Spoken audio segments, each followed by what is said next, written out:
So, welcome back to Granja Camito. We are waking up from our pause. The sun is out, we got some rain, things are looking brighter. But of course we are still in winter and it's cold and the grass is not growing very fast. And of course we are also not anymore in the cattle business and all the other things that you have seen in the past. We have chosen a totally different path, and a lot of things are being done in the background that won't show up in a video for many different reasons. So I can only tell about results when they are there. And of course things have been slow because of the holidays and also for lack of resources, and this is now step by step changing, and there will be more videos for you to watch. And I should mention this very important thing: you can also participate, and we have on our website the projects that we would like to do listed. Some of this we simply do ourselves, so that means Angel and I and maybe a few local helpers or suppliers or providers of a service, while other things they are open for anyone who like to participate. Well, there is this idea of volunteers. That means come here, have a good time, working vacation style. And then of course there's also an opportunity for some temporary employment. So that means if you know something and would like to tackle a project, sure, we will pay you. We will pay and feed you. So nobody expects anything for free. And as a volunteer, you also get something. You get the company of the others, you learn something, and you do some good deed. And of course, we will not use a volunteer to put up a fence, to repair this. This is something we either do ourselves or we pay someone to do the work. But as a volunteer, maybe you can help us provide training to a horse, plant trees, or participate in turning this grey water pond into a water purification system, which is one of the topics that we have on our list. So we distinguish, and we don't want anything for free from anyone. So things have to be fair and well balanced. So as you can see here, there is the blind mare, Sakahawea, and I just provided her some additional feed. This winter she is now the second time here in this paddock. It is not that much, but there's still something left. And we also figured out that we're running out of space that is safe for her to be in. There is plenty of forage available, but we can't let her go there. For example, here we cannot let her be because there is a risk of an accident. There's too much stuff. She did a little excursion. That's quite impressive. So there in the background, she toppled the fence before I fixed it. And then she went all the way around, very careful, without falling into the trench. And then she passed here, where that grey water pond is. And it's quite a challenge. So let me take you over there a little bit. But you can see the challenge. She is smart, and that's why I like to tell the story. So you can see there is only a very, very narrow strip to walk on. So there, between the fence, and then it goes downhill into the water. And without seeing, she was able to cross over there. And then I found her, because the dogs were barking, here in that lane, somewhere there in the corner. And then of course I ran out and took her back, because I don't want her to destroy that makeshift fence, which is one of the projects that we need to tackle. And then the dogs would escape and all hell breaks loose, so to say. So she is very smart. And she's well. And she's getting in better shape. So the muscle mass comes back because she has now the nutrition that is right. But once we run out of forage and the ability to let her graze where everybody else could. That means we will then have to bring in some other feed, and we are sourcing that at the moment. And hopefully next week we get the first delivery. And I will now go for a walk and show you a few things, small things that we actually did, to give you an update. So let's start here. As you can see the pickup here, and it's alone. The blue Jeep is gone. It's now in a workshop somewhere at a dealership. We took a drive. Unfortunately the day was too grey and it wasn't very interesting. I would have loved to show you how Jaén, the province of Jaén, looks like. It is basically a monoculture of olive trees, and the only thing that is being done there in Jaén is olives. And there's also a joke: to pay the Jaén way means you have to wait until after the olive harvest. That's when people have money and can pay. So it's very famous for that around here. So unlike the province of Cordoba where we are, there it is all about the olives. So here is another thing. There is still some gravel left, but it's pretty hard to pick this up with just the backhoe. You can't see right from that machine. A backhoe is the worst tool for everything, but it can do everything. Initially I thought about getting an excavator and a tractor, but that would be 3 times the price for what I then eventually paid for that backhoe. So we can do a lot of things, but it's a little bit challenging.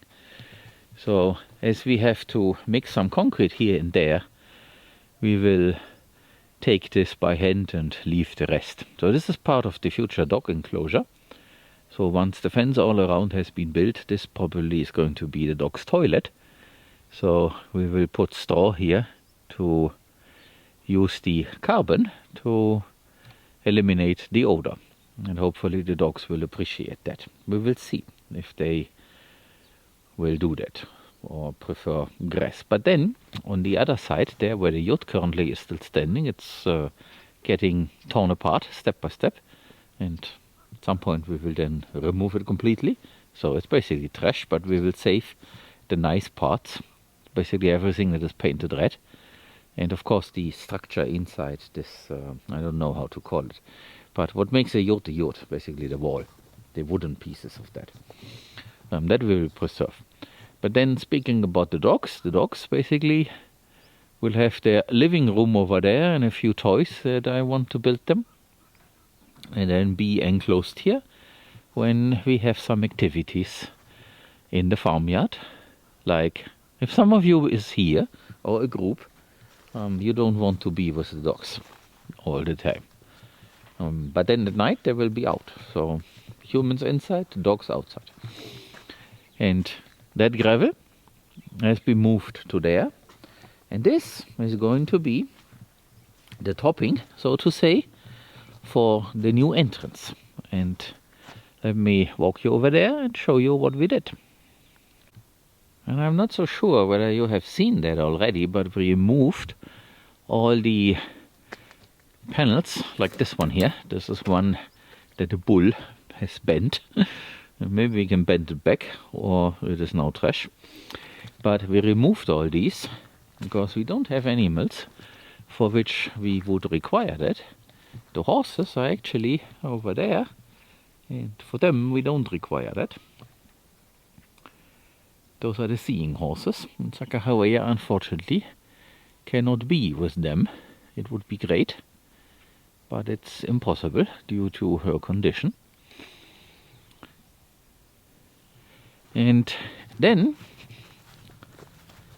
Angel and I dug a few holes.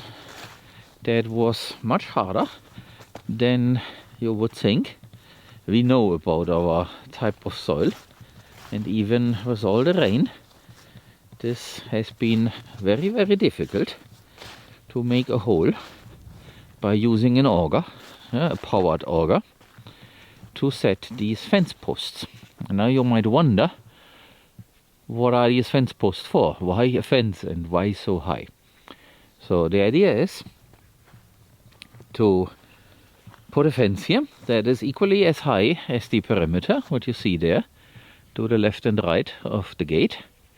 This is 2 meters high, and you see that one of the posts is a little bit higher than that. These posts, on the other hand, they are higher, and that's on purpose, because so they are 3 meters high and part of it is buried. And the idea is to put this fence here and then use it to plant some climbers, vine for example. And then there will be another gate, and now it becomes weird. So there where the markings are, there will be another gate, and this basically provides a lock, like the lock that you use to lift ships up and down. So basically a vehicle will enter from that side, close the gate, and then stand there and then open the gate here, and then can continue straight into the farmyard to, for example, pick up a few animals that will eventually come out of this. So there will be a circle with some squeeze gate behind, Temple Grandin's design, and then we can load animals. There might be pigs, or it might be something else in the future. So this is not an abandoned thing. We will continue to build this, but of course it's not a priority. So we measured all this and we marked it on the ground. And the typical truck that people use here can definitely come in here. So we have a space of some 14 meters with both gates closed, and that is enough. So now they are curious because they hear me talking, and they come and want to know, which was nice. So we built this, and it is still fresh, but it's all level, plumb. And the next thing that I'm going to start alone, no need for Angel to be here, he can do other things by using computer and the telephone. Oh, you can see they actually they want to come, but no, not right now. So here there will be, well, let's call it a cistern, so basically a huge water tank, and I will dig a hole here, and this will then be another water reserve for the farmyard. So whatever happens outside, we have some water stored underground. It will not freeze and the lines will not freeze, while anything out there might actually freeze. So it costs a couple of days, but it's annoying. So we will have this, and this is also a reserve. So I'm thinking about some 10,000 liters or so that we want to store here. There where you see the markings, these posts, there will be the deck in front of the house. Well, the house will be more or less there. And below, there will be the workshop, or below, behind, there will be the workshop. And I just got off a call with the construction company that will send someone here to actually get started. So there where the stones and the gravel is, there will be the first concrete slab.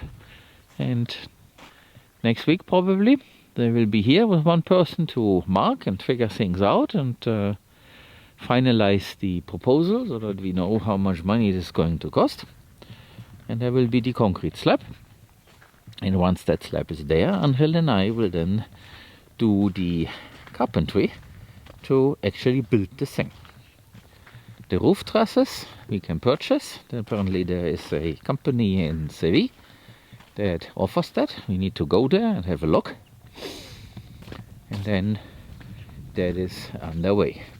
There are more fence posts to continue that. They will be used for that fence here, or they will be used to fence in the dog enclosure. We will have to decide. We also got an offer about some other posts that we can use for the fence, and they look a little bit more rustic, which is good.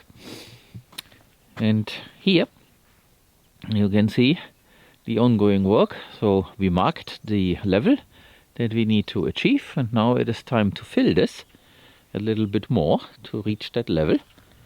And digging a hole for the cistern is now a good opportunity, because that means I have material to place here.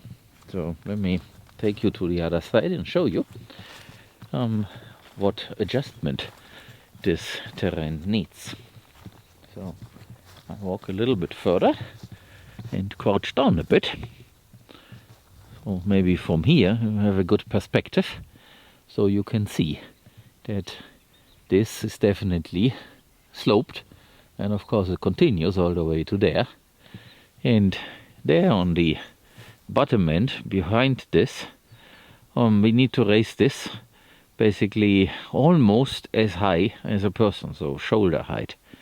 So that's a lot of material that eventually will be dumped here, and the excavation might not be enough. So, but then we have also another plan, also topic of this morning's conversation, to make a few more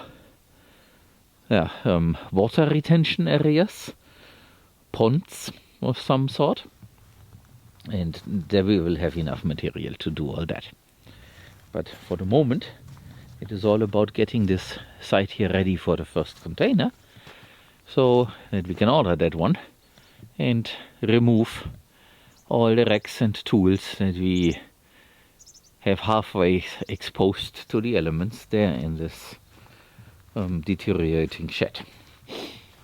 And once we have accomplished this, we are in a much better shape than we are right now.